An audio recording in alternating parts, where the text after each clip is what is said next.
Well, hello, and welcome back to Even More News, the first and the only news podcast. My name is Katie Stoll. Mine, Katie Stoll, is Cody Johnston. There it is. Joining Hello. us today, again, for the umpteenth time, because we love them so much, our writers, our friends, our colleagues, David Bell and Katie Golden. Hello. Hi, guys. Hi. We're Good to doing see it you. at the same time, Katie. Yeah. Everybody say hi at once. 1, 2, 3. Hi. Hi. Hello. Cody. I know. You know, I know. this feels like an awkward moment, which is convenient because today is Awkward Moments Day. Ooh. Oh, really? Wow. Do you want to okay. just celebrate by sitting in silence for a couple seconds? Sure. Yeah. Okay. Yeah. Cool. Yeah. Wait, no, you go. Sorry. Sorry. Wait. Wait, sorry. I'm sorry. You go. What go was ahead. that? Well, no. What was that? Sorry. That's like. No, What was I that? didn't mean to interrupt. What was that? Sorry. You go. You go. Has this bit gone on long enough? Yes, it has. Stop. Okay. Okay. Real quick, thanks to ExpressVPN for supporting Even More News. Stop handing over your personal data to the big tech monopoly that mines your activity and sells your information. Go to expressvpn.com/more news and you can get an extra 3 months free. There's nothing awkward about that. Hi, guys. Thanks for coming back again this week. I booked my first acting job, and definitely since the pandemic started, but kind of since we started doing this. So I had a very busy week and stressed, and I wasn't sure if I was going to be able to be here today, and I wanted you guys to have a good episode. So I invited Dave and Katie, but I'm here too, so you get all 4 of us. Huzzah! How did it go? Congratulations. Yes. Thank you. It was very fun and strange and surreal to be on a set environment during COVID. I'm not going to talk about it on air because I don't think I can. I will fill you guys in later. That's fair. But it was surreal and cool, and it was a reminder of that I have other interests and other skills.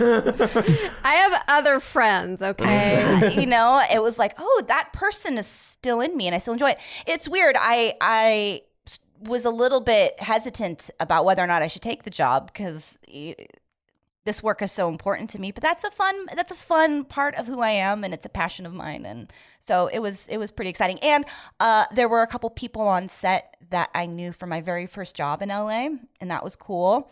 And also we met one of our listeners was working on the show. Ooh. So Hello, listener. hello, and if you are listening now, it was so nice to meet you. Yeah, it was a cool experience. But here we are. How are you guys? We've drug you back down to where us commoners dwell. You thought you were going to get out, but, you can't leave podcasting. Like crabs in a bucket. Well, what it really did, as fun as it was a good reminder of how much I enjoy this work and how nice it is. Like, it's fun to show up and be on set. It's also very special, this community that we've built, and using your brain a little bit more. Not that actors don't use their brain, but it's you show up and you do the thing that you're told versus creating something of your own. And I like having both. But here I am still talking about my acting job, and there are other things to talk about. That's not the news we're unpacking today. It is really cool to get back into something like that makes you feel like a human being again, participating in society and so on and so forth. And Yeah. I don't know. We're all going to have to get used to that slowly soon. Yeah, it was definitely bizarre.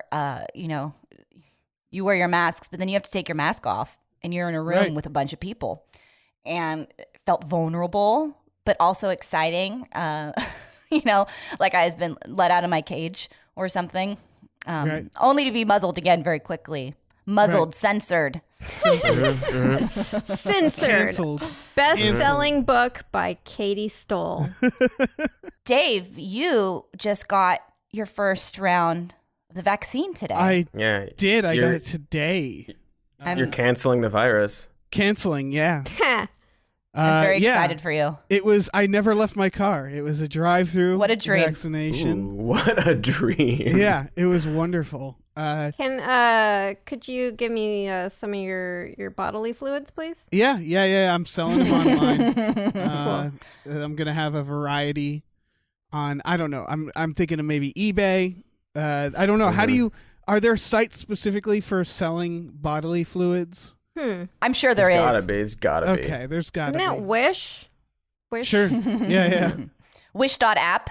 Yeah, Wish.app. But yeah, it was real chill. If I would encourage people to go get it if they qualify. The people were very nice. Everybody was in a good mood because everybody's, getting vaccinated and are vaccinated. It was right next to Six Flags Magic Mountain, so there was like roller coasters everywhere. So you celebrated with a ride? No, I wish they're not open. you could. They're not open. Yeah. Not yet. Anyway, maybe for your second round. Yeah, I have to do the second round, and then I think it's like 2 weeks. Yeah. And then you're actually, and of course I still have to wear a mask and all that and do the things the CDC says. But yeah, it was awesome. We're going to talk a little bit more about where we're at with COVID and vaccinations and getting out of this pandemic a little bit later in the episode. First, I think it's important that we address the biggest news story of this week, and that is the massacre that happened in Atlanta earlier this week. I do not think that any of you guys listening missed this, but on Tuesday night, a white gunman killed 8 people, most of them women of Asian descent, at 3 different Atlanta area massage parlors. This, of course, comes amidst the alarming rise of hate crimes against the Asian American community, due in part to the president and conservative rhetoric and scapegoating around the coronavirus. And there is a lot to unpack here, but first, I guess we'll get you guys' initial reactions. I mean, horror. Yeah, that's you passed this test. That's the initial reaction. Yeah. It's it was a weird reminder because there hasn't been a mass shooting for a long time, and it was about a year. It was a reminder of like, oh right, this is going to be a thing, and I think They're opening the country back up. Yeah, and I'm scared it's going to be more of a thing from, supporters of the former president who encouraged a coup. It seems like. I don't know. I hope this isn't a taste of things to come. You know what I mean? Yeah. It's just a bummer. I don't know. I mean, anti-Asian racism has been part of America for a very long time. Thank you. This is yes. sadly not something that is new. I mean, just last week, people were defending these old caricatures by Dr. Seuss that were portrayed both Chinese and Japanese people in very racist ways, and that was being defended ad nauseum. Yep. Of course, our history of anti-immigration started with the Chinese Exclusion Act, where we specifically targeted Chinese immigrants because we were racist and it's in the past. Don't worry about it. I mean, like, it was literally, they're taking our jobs. They're foreigners who are taking our jobs, and they're not white, so that's bad. And then, of course, the Japanese concentration camps. When during World War II, we took our own citizens, American citizens, and threw them into concentration camps, forced them to abandon their homes and possessions, robbed their possessions from them, and forced them into cruel concentration camps. Don't buy the term internment camps. That's just sort of a way to whitewash concentration camps. And that happened in World War II, recent history.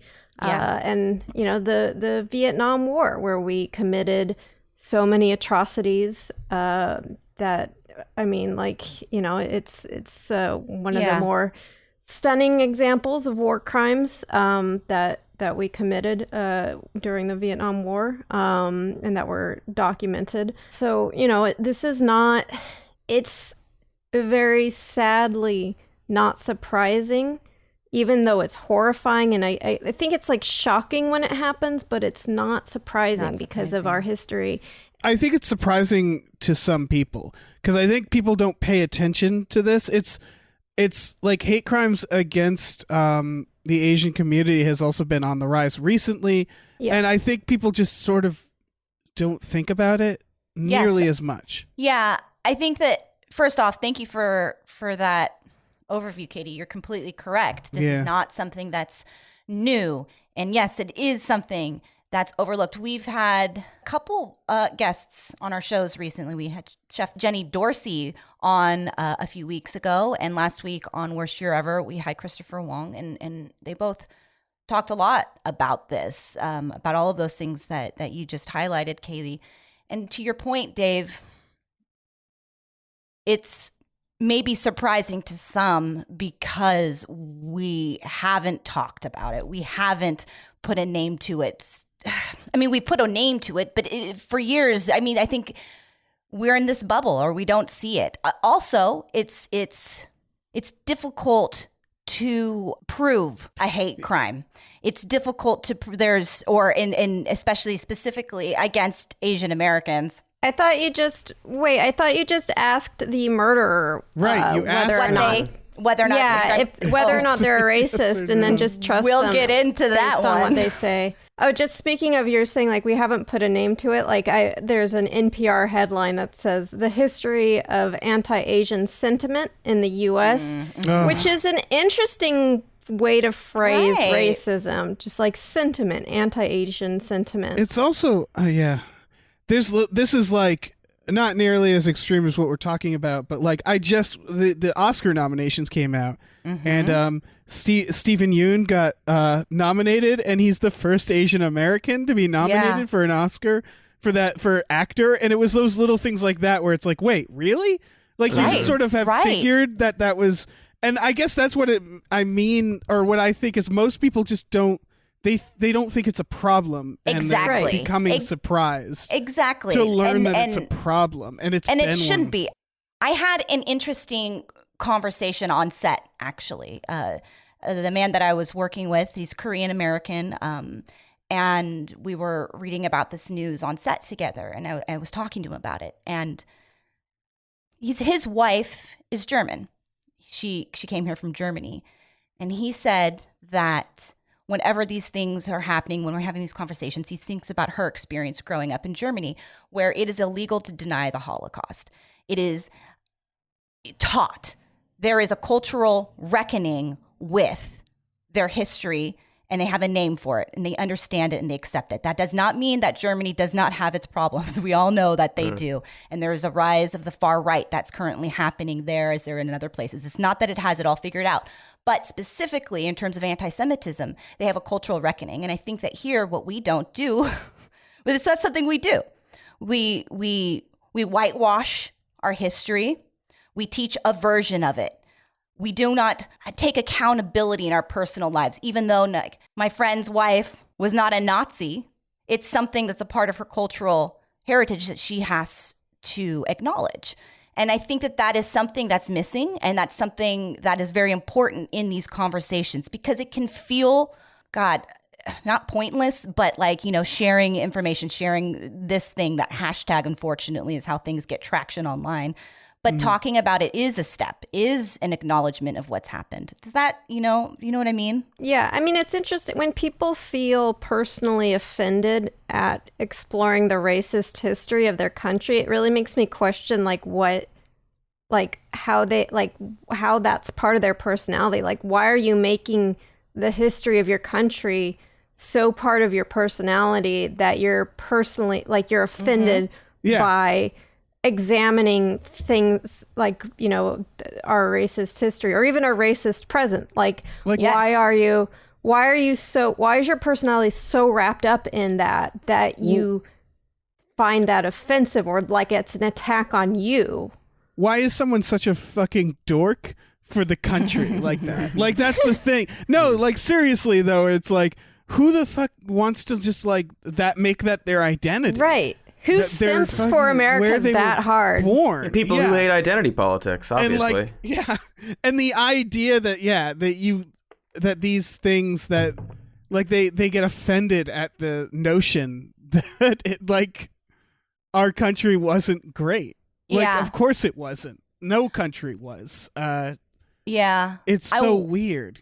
I want to circle back and talk more specifically about what happened this week and continue this conversation, because I think that it adds a lot of context and other layers to unpack. This is from AP News. The shooter, who I'm choosing not to name today, told police the attack was not racially motivated, like you just said, Katie, claiming to have a sex addiction. And apparently he lashed out at what he saw as sources of temptations. 6 of the victims were identified as Asian and 7 were women. It was not clear if Long ever went to the parlors where the shootings occurred. One official said he had, while another indicated he may have only visited businesses like them. Authorities said he was also planning to go to Florida in a plot to attack some type of porn industry. And here is the quote from the past press conference. He apparently has an issue, what he considers a sex addiction, and sees these locations as something that allows him to go to these places, and it's a temptation for him that he wanted to eliminate. Cherokee County Sheriff spokesman, Captain J. Baker. So there's a lot here. Also, side note, Captain J. Baker, who made this statement, also described him as having a really bad day. I'm sure you guys saw that. Yeah. You might not have seen that. This actually came through some reporting from a friend of mine, Stephanie, over at BuzzFeed, that during the summer, he shared photos on Facebook of a shirt he got saying coronavirus imported from China. So that's the guy who you want to be the face of the investigation. Mm-hmm. Yep. I mean, saying like he had a really bad day and was at the end of his rope and this is what he decided to do is really interesting, like almost like he's doing PR for the guy, like putting it all in passive voice, kind of making it seem like he was aggrieved by his victims. That he was himself a victim or somebody that deserves sympathy. The cops are like, oh, yeah. What did he do? Oh, he killed minorities? Yeah, we do that every day. It's we understand. Yeah, and of course, they're them citing like, oh, we don't think it was racially motivated because we asked the murderer who said it wasn't. Is top tier investigation, boys. Like wow, it's the perfect parody of this. Like we asked cops the murderer, in The Simpsons, and they put it all on him. Where it's like, yeah, he was tempted by these women. They made everything like, I don't know. It is important to know why this person thought it was necessary to do this because it's important for preventing it. But yeah, everything from the way the cops were wording it, they really felt like they were right. Like and you don't have PR to. For him. You don't have to echo exactly what the perpetrator says about himself credulously. I think, or what cops say. Also, though, I think what's really important. Okay, yes to all of this, absolutely, and even before there's an investigation. Even if the shooter is being honest and saying, this is about my sex addiction, that does not mean that race is not also a factor. This is just blowing over the fact. Wait. So you're saying that racism and sexism can happen at the same time? The listeners don't see my hands interlocking in a symbol of yes, they can. Two things can be true at once. That's what's happening. He was like, I'm not racist. I've simply fetishized this race. Right. And I'm now lashing out on them. No, it's very clear. I don't know. I'm sure the most like dense people right now might have to have this explained. But like most people understand this, right? That like obviously it's racism. Some targeting one race. I mean, some people like are saying like, well, where's the evidence that this recent spate of hate crimes has to do with white supremacy or whatever, which, not naming names, but people are asking that, I guess, on Twitter because they're disingenuous Right. Well, but what do you mean? Where's the evidence, Well, I mean, the thing is, first of all, our eyeballs and ear holes. But in addition to our eyeballs and ear holes, if you spend roughly 5 seconds on Google, you can actually find evidence fairly easily. There was a article called Prejudice and Pandemic in the Promised Land, How White Christian Nationalism Shapes Americans' Racist and Xenophobic Views of COVID-19. And it was a study published November 2020, talks about how they looked at this recent, COVID-19 related anti-Asian racism, not sentiment. They found that the main predictor of the linking COVID-19 to racist attitudes towards Asian people was with positive attitudes towards Christian nationalism, white Christian nationalism. So that was the main predictor of people who expressed these racist anti-Asian attitudes. Yeah. Particularly in response to COVID-19, like how Trump repeatedly connected it to, called it the China virus. There are other you've seen it all around, so-called comedians, making jokes about it. Not something that's new, mind you. This is not new to last year and this year. It's just that it was really kind of laser focused because of the racism and xenophobia surrounding COVID-19. I do think there's also going into that, there's a big factor here of toxic masculinity at work. This guy, I mean, and demonizing sex work. Because this guy seemed to perceive these people as sex workers. I can't say if they are, but he was going to go to Florida to shoot up some sort of porn industry thing after this. So he was clearly fetishizing Asian women, blaming sex work, blaming these were massage parlors.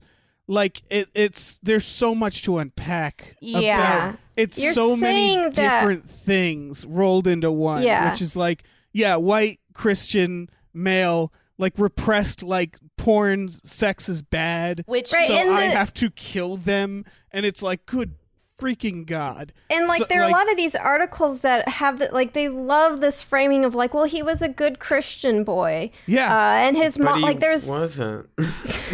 And his mom, had a cotton candy machine in the basement of the local church.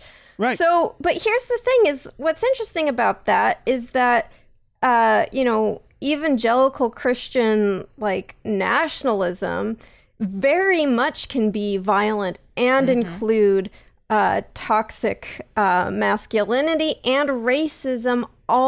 In fact, one might even argue that both racism and sexism and toxic masculinity may actually be a huge part of this kind of fundamentalist or evangelical Christianity. Related, maybe they feed into each other. So, yes.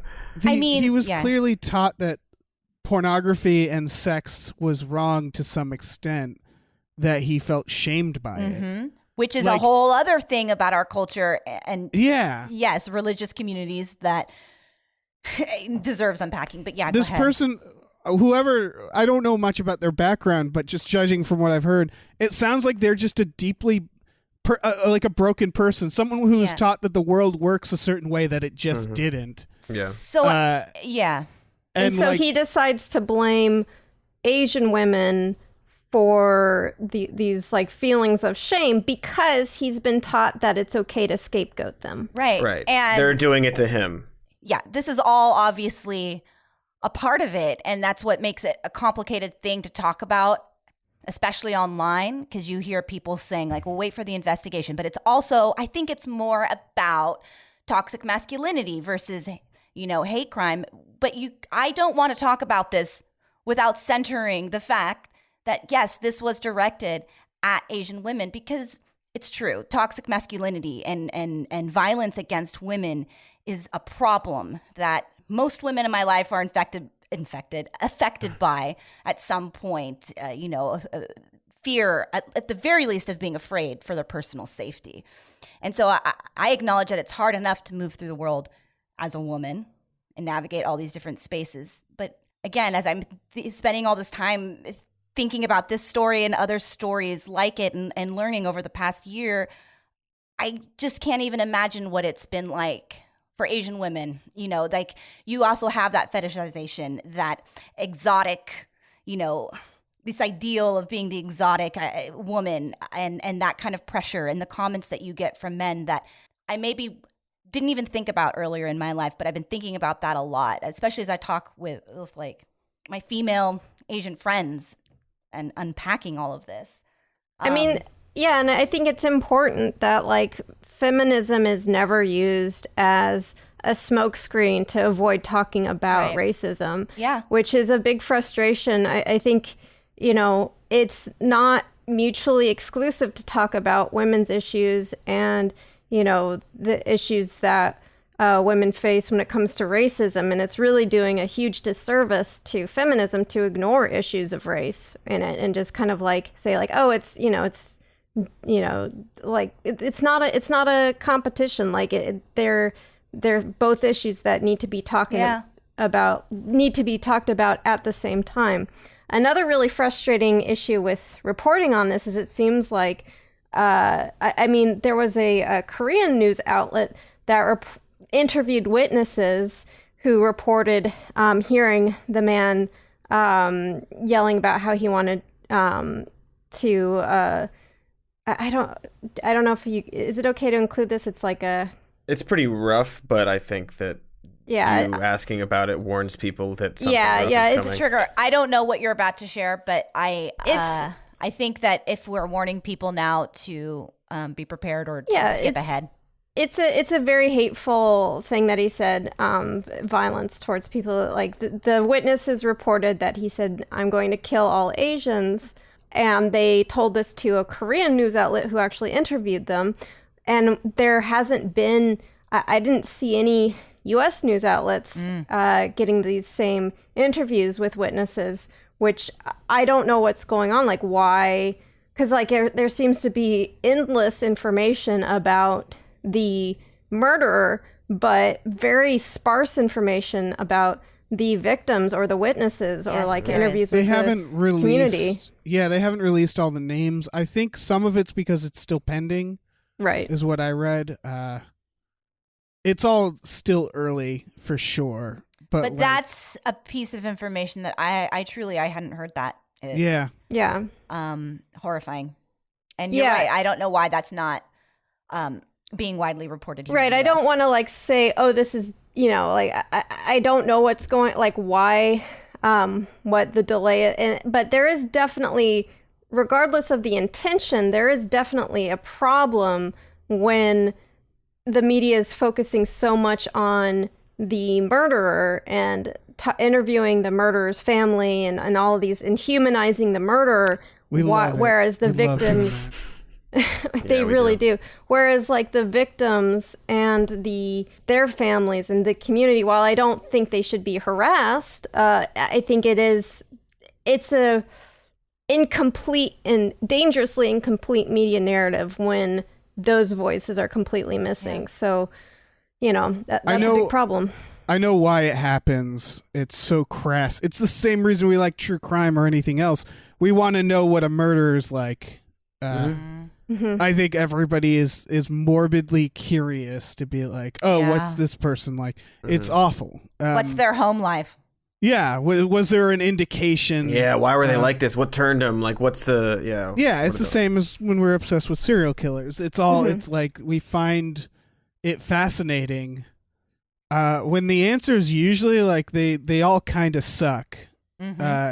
And there's nothing particularly impressive or noteworthy. And it doesn't matter what your upbringing is. Like, you could have reasons. You could have some toxic home life. You could have this or that. You still made the choice to do the bad thing. Most people don't make that choice. It's like like that. I think that's why that statement by the sheriff is so deeply offensive and deeply disgusting. That like, oh, he was having a bad day yesterday. Everyone who hears that, it's like, well, I have bad days all the time and I don't fucking murder people. It's I think that like in this quest to like understand a killer, it's like we kind of also lit ourselves off the hook, like in terms of not talking about what our culture has been teaching this person, because it's like, his psychology. I mean, and to a certain extent, it's true. Not everyone who's exposed to racism and racist ideas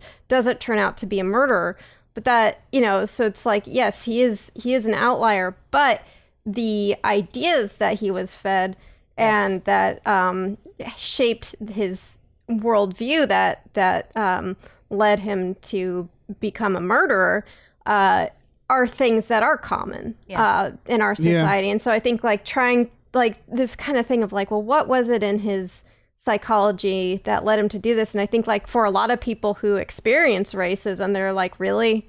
Really, you're asking that question? Like, we have been telling you, we could tell you that. It's not some big mystery. We got to take a quick break, but then we're going to come back and we're going to talk about even more news. Okay? Okay. No, I mean, yes. Does it make sense that the same company who controls half of online retail also passively eavesdrops on your private conversations at home? What about the idea that a single company controls 90% of internet searches, runs your email service, and gets to track everything you do on your smartphone? Probably not, right? Probably not a lot of sense being made there. Sounds bad, yeah? Then maybe it's time to put a layer of protection between your completely normal online activity and these tech juggernauts. And that's why I use ExpressVPN. If you're like, some of us, not me, but some of us, you live on the internet. Again, not me. Virtually every site you visit, video you watch, or message you send gets tracked and data mined. But when you run ExpressVPN on your device, the software hides your IP address, something big tech can use to personally identify you. So ExpressVPN makes your activity harder to trace and sell to advertisers. What I like most about VPN is how easy it is to use, because I am a fool. Download the app on your phone or computer, tap one button, and you're protected. ExpressVPN also encrypts 100% of your internet data to keep you safe from hackers and eavesdroppers on your network. Take that, hackers! So stop handing over your personal data to the big tech monopoly that mines your activity and sells your information. Protect yourself with the VPN we trust to keep us safe online. Visit expressvpn.com/more news. That's expressvpn.com/more news to get 3 extra months free. Go to expressvpn.com/more news right now to learn more. And we are back as promised for even more news. Cool.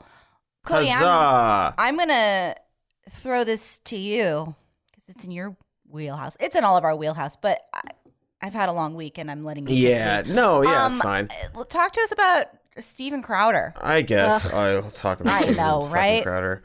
Steven Crowder's a guy. He makes videos online for people to watch. It's late night, but it's got a conservative kick.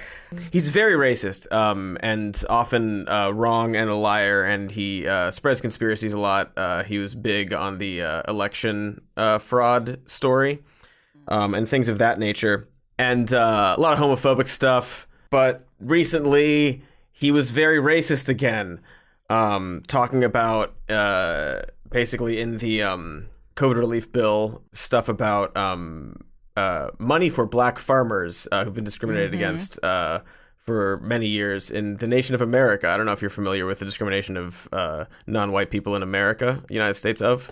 I feel like we talked about it recently, but I think we have. I'm drawing a blank.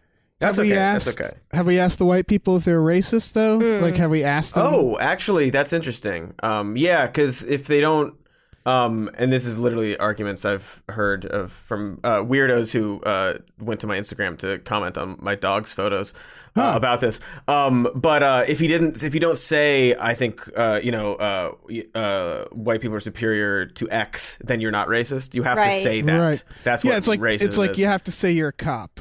You have to be next to someone who's wearing a shirt with an arrow on it that says "I'm with racist." Yeah, that's otherwise the only you're way. Not racist. That's you're the off only the way. hook. Steven Crowder, by the way, just to tie it back into what we were previously talking about, also super racist against Asian people. Shocking. Absolutely. He did a just like 1940s style anti Chinese caricature on his show. I forgot about that. Frequently connects COVID to China in like racist ways. He did a tweet where he said, "What's your favorite Asian stereotype?" and then has a bunch of Asian stereotypes. He had a video, Kung Flu Fighting. Yeah. The title of the video is Kung Flu Fighting, and then in parentheses, Kung Fu Fighting Parody, in case you weren't sure. Okay, now I get the stupid Now you joke. get it. Now you get it. I get the dumb fucking joke. That's the thing. He's for some reason, this recent video got cut from YouTube, but for having like misinformation about COVID, not nothing to do with the racism. racism. Yeah. Not for and it's wild not for because the like 2-minute minstrel show. Racist. crap. Yeah, the video Finish itself. describing the video. So they're talking about this relief for black farmers specifically. And he and his crew complain about it, like they complain about most things for people that you can find them complaining about teachers, doctors, any race. He's a man of the people, Cody. He's a man of the common person. That's true. Just not farmers or teachers. Yeah, there's a video of him complaining about teachers and how he, when he was a student, the teacher would only they'd only sometimes stay after class to work with him specifically. He didn't get enough attention. Didn't get enough attention from the attention. teacher that has tens and tens and tens and tens of students. Yeah. Anyway, it doesn't matter. Whatever. That's a different video. So they're talking about this and basically saying, it devolved. It's like it's very. I was surprised how racist it got. Which is hard to manage. Yeah, it is. It's very I had hard, to stop yeah. watching it. It was too gross. It's hard. It's hard to it's hard for someone to be surprised by Steven Crowder's racism because we already know how racist You expect he it, is. yeah. It's like surprising how fully Klan hood mask off he went. Yeah. And it was like 90s racist too. Like it's that where it's like really like just like jokes you've heard a million times from racists. And like immediately like just like tying like black farmers to like drug addicts and drug dealers. Right. Yeah. And they seemed like amazed of the idea that black farmers existed. Right. They were mocking Yes. the idea that black and also Latino farmers, that like they would exist, even though like it's like such a stunning ignorance about our country. Yes. Yeah. And this they were is- proving the black point. farmers right.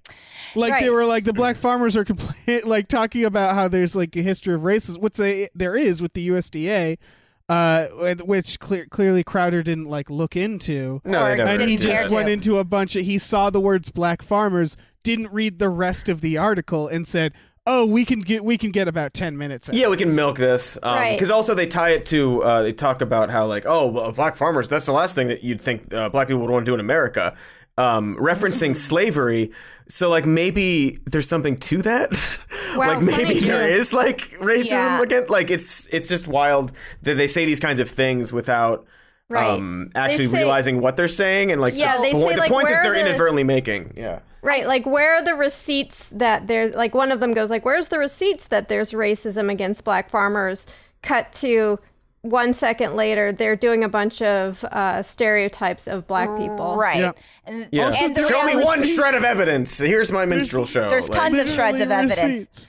The USDA has so many complaints they ignored of racism. Yeah, And this again- is what's really important about this. I mean, yes, calling out the racist dickheads, sure, but the fact that this is a legitimate issue here in Yeah. America is that how hard it is to be a black farmer, particularly in parts of the South, because of racism. Dave, you gave us this research. This is from The Guardian. The number of black farmers in America peaked in 1920 when there were 949,889. How do you read that number? What's the right way to read a number? 949,889. Today, of the country's 3.4 million total farmers, only 1.3% or 45,000 are black. You know, That's it a goes lot on less. to give information. Black farmers who have managed to hold on to their farms eke out a living today. They make less than $40,000 annually, compared with over $190,000 by white farmers. And yeah, there is. You can look into it. There is. Yeah. This is documented receipts of how the USDA is racist against black farmers, and there's obstacles they have to overcome. And also, like, if you look into the history of like farmers in the U.S., you would know that farmers are losing, like smaller farmers are losing out to big monopolies when it comes to farms and subsidies, like monopolies that basically also get subsidies from the U.S. government. So it's kind of a double whammy. And so in addition to like the crush of monopolies forcing smaller farmers out of their business, black farmers in addition face institutionalized racism where they also lose out in comparison to white farmers. And what's so interesting to me about people like Steven Crowder is that he claims to be a man of the people, like he's not an elitist, you know. But then when it comes to farmers' rights in the face of huge mega corporations, he just like shits all over them because they're black. I think he didn't think of it farther than that either, because these problems were big during the Obama era. Yeah. So like, say he wants to like own the libs, he could do something about that. But he can't think farther than that. He just saw black farmers. Those words. Right. It really seems like a big really LOL lit up in his head. Yeah. He's a stupid racist. He's a self-parody of a reactionary. He's like the definition of like right. Yeah, like he's like Yogi Bear, like following a smell line like towards like racist joke. Doesn't even suit him. Right. And I'll explain it like this. He looks like the dork in your class who's trying to fit in with a group of people and making jokes, like just coming. Yeah. He doesn't even seem like somebody, which makes it even worse to me. Yeah, I believe that on some level, like he knows he was raised differently than this, and he's just trying to fit in with the people that give him money. He's also like, as multiple people on Twitter like to point out, like he likes to cosplay as like Nathan Drake because he's like always wearing a gun holster. He's got the gun holster and the tan shirt. God, he's such a freaking nerd. Like, I mean, like, none of his buddies would come to his wedding if he got married. Because... Like, no offense to cosplayers. I think that can be very cool and creative. But in this specific context, it's super uncool. Well, because he's not doing that. He's not saying, like, I'm cosplaying as this character. He's just dressing like it and saying, like, this is how I dress. Different. Also, cosplaying is a loving, not completely, I'm sure there's lots of stuff, but in general, you know, conventions and cosplay communities are generally loving, you know. Yeah, very supportive and inclusive. It gives me big Davis Arini vibes, you know, like where he would wear have the cigar. You got the skull in the back and the cognac. And the cognac that was always like full because he wouldn't drink it. Same stuff, new year, Yeah, I feel like we've talked about, I might have mentioned this before about Crowder specifically. It's interesting.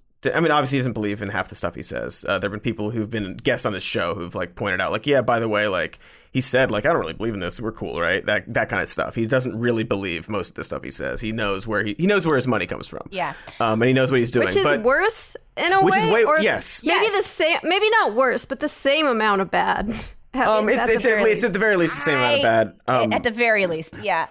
When he started out.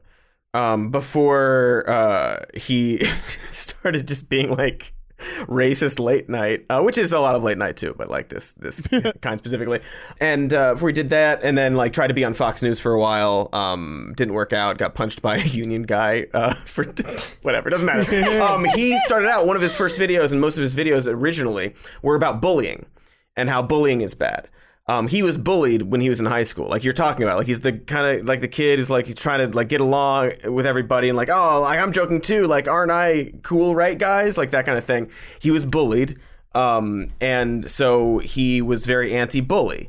And much like some people who are bullied, he is now evolved into the bully himself. Like that's what he does now. He was very much like bullying is bad. This, and now like a Trans Awareness Day rolls around and he just shits on trans people.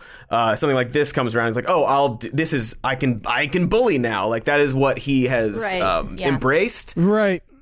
Which is under the it's under the banner of edgy humor that libs don't like. But like they fundamentally misunderstood how edgy humor works, where there's supposed to be an element of truth or like something being said and edginess. That's like when I assume they think about people like George Carlin and they're like, yeah, the libs would hate him today. And it's like, no, because there was some element of truth there. Well, also like Carlin talked about racism a lot. He talked about racism a lot and how America's racist. Yeah. He would disagree with all of these people. Right. He seems like the easiest person to just boot off of YouTube. Like, I don't think anybody would miss Steven Crowder. No, I don't think his diehard fans, I think most people would be like, if people who liked him would be like, oh, okay. And like he doesn't stand for anything.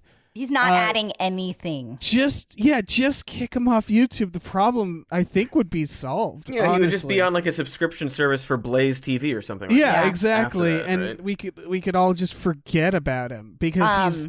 But then you're silencing his minstrel shows. Well, and isn't that the real? Isn't that the real? I did think you said minstrel show, which is something. Did I say minstrel show? I meant you probably didn't, but look, I heard it that way. We hear what we want to hear, you know. I just wanted to add in regards to like I agree, like get rid of him. He violates their terms of service. He's like he lies all the time. He's abusive. He's a bully, and he is very homophobic and racist. When he came back. He's like, I got out of Twitter jail, found out that YouTube deleted my hour-long COVID rebuttal episode. Honestly, I'd feel a little off if I woke up and I wasn't banned from something. That's like, they crave that. They crave the band. They fucking love it. So I don't even know. COVID rebuttal is funny to me. It is. Just like, you know, like, oh, you say there's COVID, but actually, but what actually? It's like my rebuttal video to death. I just don't think it's real. Nuh-uh. That's what I have to say. All right. Speaking of COVID, good pivot. Let's talk about COVID a little bit. I teased that at the top. People are getting vaccinated. It's real cool stuff. We are at this point, light at the end of the tunnel. Hold on, don't celebrate so much. This is the segment where I'm saying we have to continue being good boys and girls and doing our best, because this is the point where if we get too lax, we can have a resurgence like we're seeing in Europe, and they have to start reinstituting things and walking things back like we're seeing around America already. I believe, didn't Fauci go on and the air this week and give an interview to that effect? Just keep wearing those masks, folks. Like, I know it's annoying because it sounds like the goalposts are being shifted, but it's really not. It's because like it takes, I mean, for most of the shots, I think there are 2 shots. The J&J one may be 1 shot, but then you have to wait a few weeks for full efficacy. There's also like the research about whether it prevents transmission, because like it prevents you from getting very sick, and it seems to do a lot to prevent infection, but preventing like transmission, like if you could shed the virus onto someone who's unvaccinated, that research is looking really promising, but it's not done yet. So you know, just to keep everyone safe until they can get their shots, like you know, keep wearing, and especially like if you haven't gotten your shots yet, there's no reason to take your mask off yet. Like, we have not reached herd immunity yet, so it's just like, you know, keep doing the safe stuff, and it's going to be super soon that we can start. Yeah, it's going to start picking up, and I know it's hard because even sitting here, people are starting to get vaccinated, and you're like, me too, I want that. I'm gonna literally collect Dave's sweat, and inject it into my eyeballs. I heard that's got a 50% efficacy rate, and I'm okay with that. That's why we call you the scientist. I wanted to bring up one thing. Last week we talked about and encouraged people, to get vaccinated, but if you were so inclined to try and join a wait list, and I totally do stand by that. We need to get people vaccinated as quickly as possible. One of you reached out, somebody who works at a clinic, to also point out that clinics are working really hard and they're inundated, and a lot of them are getting swamped with calls. Before we started recording, Katie, you mentioned having spoken with somebody in the wait list was super long and stuff like that. Yeah, they sounded very tired. They sounded tired. And so I think that that's a really good point. Do not be and they also shared the fact that a lot of people get aggressive, showing up and wanting it. And while don't do that. Don't do that. I mean, I understand your urgency, your desire, but we do have to have patience and we have to be respectful. Some clinic, they might have this policy where you're calling and doing a wait list, and that's a really long wait list. There are some places that, I have friends who showed up and waited outside for 3 or 4 hours, and there was a standby line, and whatever doses they have left over at the end of the, day or session, first we'll prioritize anybody in the standby line that's over 65 or have pre-existing conditions, and then after that, you can wait your turn. So if you can be respectful and do have the ability to take yourself someplace like that, perhaps that's something to explore. But be very mindful and know that even if you're not eligible right now, you will be soon. We just need patience. California, can't you volunteer? Yes, and also that we talked about that as well. I haven't explored this, but just a reminder, you can, just at least here in California, and I bet that other places are going to be having programs that are similar. Yeah, you can volunteer. If you get an appointment, that's best, right? Yes. I think if you go to a place that specifically has a system in place for people who want to wait. Mm-hmm. That works. I think if you're going to a clinic and you're going with someone else, you could maybe talk your way into also getting a shot, maybe, or just put your arm in there real quick when they give the shot. But they were very chill where I was. I like the form with the pre-existing conditions. They give you a specific list, but they also say at the end or anything that you think might really endanger you. So for example, I had several reasons, but asthma is not on the list, but asthma is really serious for some people. Yes, it is. So I think if you look at that list and you say, oh, I don't have anything on that, but you genuinely do think you're in danger because of a pre-existing condition, you can go in, I think. Yeah, and if you're not sure, just call your doctor and ask them, because I know someone who has a rare condition, called this doctor, and this doctor was like, if you need me to write a note, I will. Right. You should get one. And you should be it's such a rare thing that you're not on the list, but you should be, because this is definitely something that's a risk factor. So, I think you'll know if you're being. It's also somewhat an honor system. It's an honor system. And I think we all kind of know, what. Yeah, don't be a jerk and behavior abuse. Abuse exactly. that honor system. But but if you have a pre-existing condition and don't have a way to prove it, go do it. Right. Don't feel ashamed. If you have something that you think should probably qualify, but you don't see it on the official list, and don't and hard on yourself. It's all different in different states. We have a friend in Oregon who was able to get the shot because they are a caregiver. And that's a very big consideration. So that's not the way it is here in California at the moment, but to the best of my knowledge, it isn't. But perhaps where you are, that is an option. They do ask your occupation. They have that on the sign up. But yeah, they will ask you when you go in. They'll say, why are you here and what pre-existing condition? And then they don't ask for proof. They just make you sign a thing. Mm-hmm. So I assume if you lie, they'll come to your house and they'll give you COVID. It will be released on social media at some point, and you will be canceled, as well as given COVID. You're going to get the shot that undoes the vaccine. Yeah. Undoes, undoes. Undoes it. I'm speaking really nice today. And just continue be nice to people, we're almost there. We're so, be nice to your pharmacist, be nice to, don't if someone posts that they got the shot, don't shame them on social media. What's wrong with you then? Why did you get the, don't be. There will be enough for all of us. Yes. Yeah, it's good to vaccinate everybody. If a person gets the vaccine, that's good. Say congratulations. Yes. I'm so happy for you. Dave has just saved countless lives, protecting them from his filth. Yeah, in a lot of ways, I'm a hero. His filthy spit molecules have now been neutralized for the rest. I was going to say hero as well. Yeah.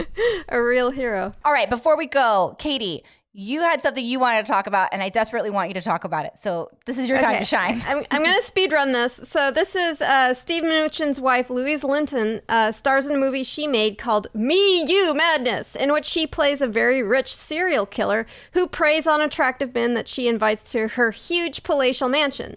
She eats a man's balls, but then falls in love with one of her handsome victims. The movie is bad. Here's a line from the movie. My name is Catherine Black. You may think that I'm a materialistic, narcissistic, self-absorbed misanthrope. I don't deny it. I'm a hedge fund manager. I'm addicted to fashion, the accumulation of money, exercise, and sex. My life is incredible. Which basically describes Louise Linton's life. Except that she doesn't go for the attractive boys. Right, I guess not. I don't want to shame anybody except Steve Mnuchin. Right. And so her co-star is Ed Westwick, who has been accused of multiple cases of sexual assault. So that is the caliber at which this movie is. In the trivia of the IMDb page is this weirdness. This it's also racist. So Louise Linton came up with the concept for You, Me, Madness after falling asleep in a hot car following a trip to the pharmacy. She describes Doors-like vision of an indigenous man telling her to make a movie about a girl boss serial killer. So she did. Wow, interesting. What an artist. What? Sounds like it's like when Paul McCartney wrote Yesterday. Yeah. She fell asleep in a hot car outside a pharmacy. I'm sorry. She also cannot maintain an accent. She doesn't know what accent it is. You watched it? No, I did not watch the movie. I practice self-love and self-care, so I did not watch the movie. I watched the trailer and that's all you needed. That's all you need. It sounds like a real missed opportunity for her to collaborate with Armie Hammer, though. Yeah, is my first. Oh yeah, it here. could have been like two cannibals. Yeah, in love. Maybe come on. It would have had a huge amount of success, I think. Yeah. Too bad, Louise. Too bad, Louise. This sounds like a nightmare. Thank you for sharing it. You're very welcome. Do look up the trailer. Do look up the clip where she dances just to some awkward music for about 2 minutes.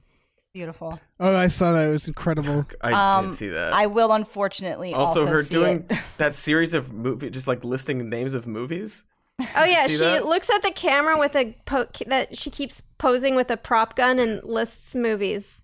This is just like it's Deadpool and The Matrix. It's rich people who didn't hear no. And right? That's what's happening. I can't figure out a context in which that scene makes sense. She's just saying like this is like a movie, just like you see like Deadpool or The Matrix. So those two movies that are the same. Right, those movies, like she just starts listing movies as like, see, I know these cultural touchstones. I'm a human. I understand. I'm a movie buff. My guess is that it's her character's like turning into the killer, whatever. I don't know, the gun lady, and so it's her first time holding a gun.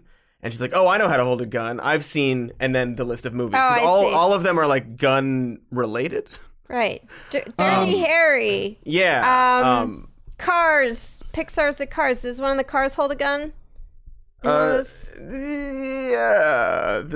Wait, I'm trying to see if Steve she likened her movie has to Cars? Produced these. No, that was me, Katie.